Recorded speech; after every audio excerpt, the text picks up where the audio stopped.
Salam sejahtera my boys and my student. Hari ini cikgu sambung untuk bahagian kedua part 2 unit 12 Malaysia dalam hubungan antarabangsa. So pada muka surat 173 buku teks telah menyenaraikan 5 bidang yang penting mengapa Malaysia perlu mengekalkan hubungan yang baik antara Malaysia dengan negara-negara luar, iaitu dalam bidang politik, pendidikan, ekonomi, keselamatan, sains dan teknologi. So, tapi bagi cikgu dah listkan nombor 1, kenapa penting Malaysia mewujudkan hubungan diplomatik yang bagus dengan negara luar. Number 1 is keselamatan. Okay, dari segi keselamatan sangat penting. Saya bagi contoh, Malaysia dengan Thailand, Malaysia dengan Singapura, Malaysia dengan Indonesia sangat penting dari segi keselamatan, terutama dari sempadan negara. Siapa yang lalu daripada di laut laut di sekeliling Malaysia. So Thailand pun tahu, Indonesia tahu, Singapura pun boleh ambil tahu, Brunei. So itu penting. So nombor 1 dari segi keselamatan. Membina hubungan dunia yang selamat. So bukan hubungan dunia saja, Malaysia memastikan Malaysia selamat, negara luar pun, negara jiran pun selamat. Nombor 2, membanteras jenayah antarabangsa. So ini adalah benda yang sangat penting apabila kita menjalin hubungan. Dari segi keselamatan, kita hendak memastikan jenayah antarabangsa diperangi. Seterusnya, menjamin keamanan negara. So that's the important of kita make a good relationship between Malaysia and other countries, especially the neighboring countries, negara-negara yang berdekatan dengan negara Malaysia. Yang kedua, cikgu listkan atau cikgu ambil kepentingan yang nombor 2 penting selepas selamat ialah ekonomi. Bila kita sudah selamat, memastikan semua jenayah terkawal, negara kita, negara rakyat selamat. Nombor 2, kita kena perlukan duit. Kita perlukan aktiviti ekonomi. So that's why penting Malaysia menjalin hubungan ekonomi dengan negara-negara luar untuk meningkatkan pendapatan negara, mempelbagaikan sumber ekonomi dan juga membuka peluang pekerjaan. Kita ambil contoh apa yang terjadi pada tahun 2020. Pada tahun tersebut bukan berlaku sekatan ekonomi secara total, tetapi banyak bidang tersekat akibat urusan import dan ekspor yang ditangguhkan atas dasar keselamatan. So apa yang terjadi? Bekalan, saya masih teringat, bekalan bawang di Malaysia habis. Maksudnya bukan total habis, maksudnya sangat sikit, menyebabkan harga barang meningkat berkali ganda. Harga bawang meningkat berkali ganda. Daripada sekilo lebih kurang RM3 menjadi RM12. So 4 kali ganda. Itu baru terjadi sekatan beberapa bulan sahaja. You bayangkan kalau kita langsung tak ada hubungan diplomatik dengan negara luar dan kita tak ambil produk dari negara luar, banyak kos akan meningkat, pendapatan negara juga akan merosot. Okey. Seterusnya, yang paling penting adalah untuk dari bidang politik, untuk memelihara kedaulatan negara, membanteras kegiatan jenayah dan keganasan. So ni ada kena mengena macam ada kena mengena, memang ada kena mengena pun dengan yang nombor 1 tadi. So politik adalah untuk meningkatkan imej negara, itu je lah. Bukan politik di Malaysia ni, means di mata dunia, let's say bila negara Malaysia berada di mata dunia, kita dari segi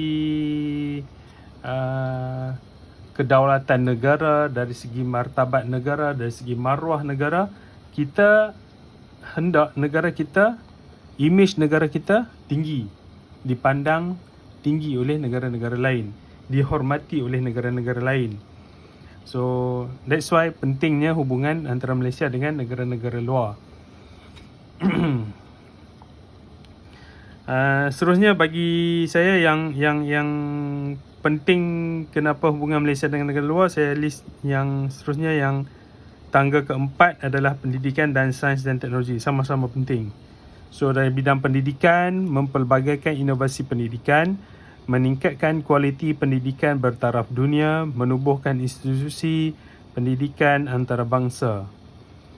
Terusnya ialah sains dan bidang sains dan teknologi, memastikan kemajuan teknologi negara standing dengan negara luar melalui pertukaran teknologi. Meningkatkan keupayaan negara dalam bidang perubatan seperti penghasilan vaksin.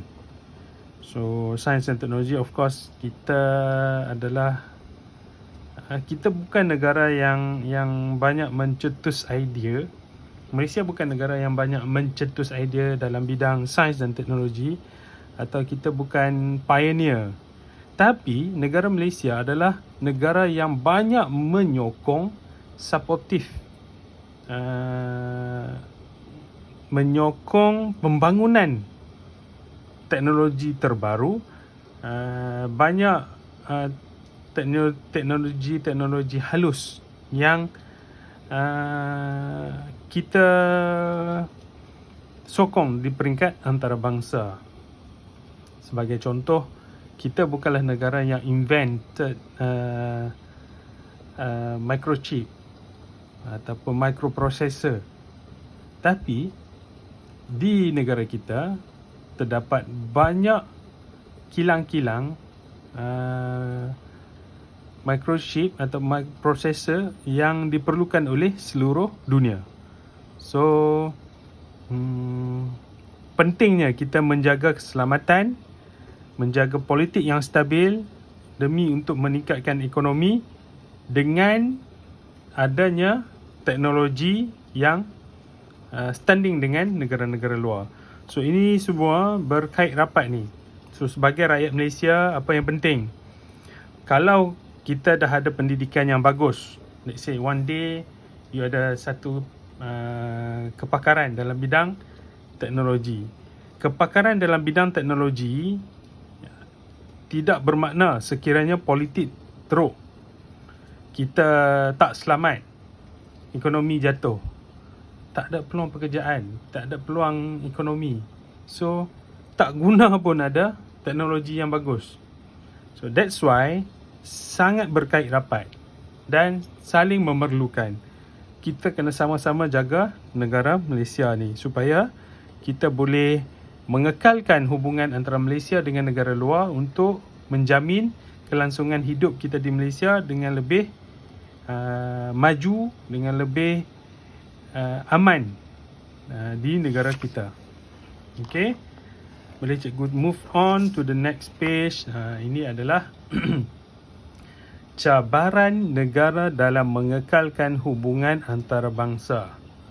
Pertama sekali ialah perbezaan agama. So perbezaan agama adalah adalah cabaran yang penting.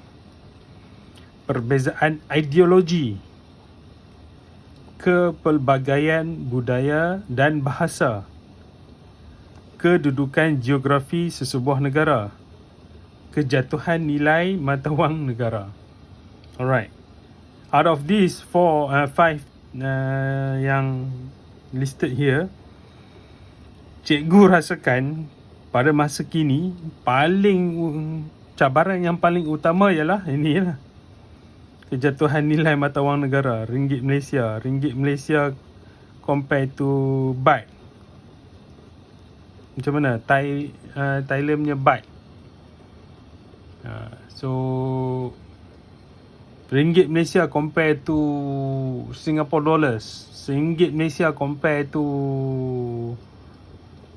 rupiah Indonesia. Tak payah cerita tentang cabaran-cabaran lain. Kejatuhan nilai mata wang ni pun adalah satu benda yang sangat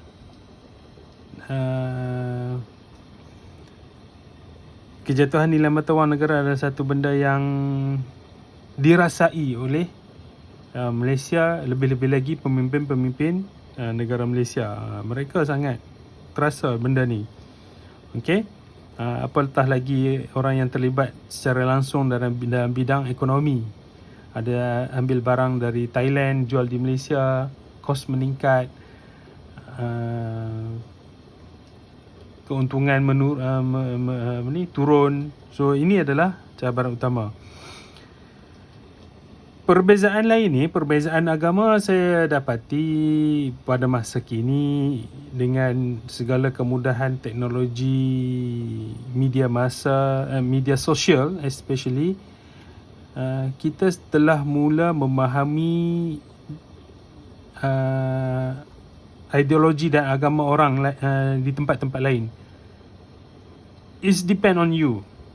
You yang tak nak ambil tahu tentang ideologi ataupun agama orang lain. That's why you rasa something yang terlalu unik ataupun terlalu weird, terlalu asing bagi kita. Tapi kalau kita gunakan YouTube, Google, maybe sekarang ni TikTok, Instagram untuk cari maklumat berkaitan dengan agama dan ideologi agama-agama yang berada di seluruh dunia, tak jadi masalah. Kita akan lebih menghormati agama orang lain. Kepelbagaian budaya dan bahasa, memang betul di seluruh dunia ada berbagai-bagai bahasa, bermacam-macam budaya. Tapi dengan kemajuan teknologi pada hari ini, jurang antara kepelbagaian tu semakin kurang. Kita makan benda yang sama, pakai baju yang sama, guna handphone yang sama. So jurang ni semakin kurang. Dan of course kedudukan geografi sesebuah negara ini lebih melibatkan, bagi saya lebih kepada iklim lah. Contohnya kita di negara ASEAN, kita sudah biasa dengan panas dan lembap sepanjang tahun. Mungkin bila kita buat kerjasama dengan negara yang contohnya negara Arab, cuaca yang panas dan kering, pun satu cabaran yang besar. Begitu juga kalau kita buat negara-negara yang bersalji, suhu bawah negatif 10 darjah Celsius, bagi kita sangat sejuk, kita mungkin tak tahan. So itu saja untuk kita bincangkan dalam video kali ini. Semoga kita bertemu dengan video seterusnya. Sekian, terima kasih.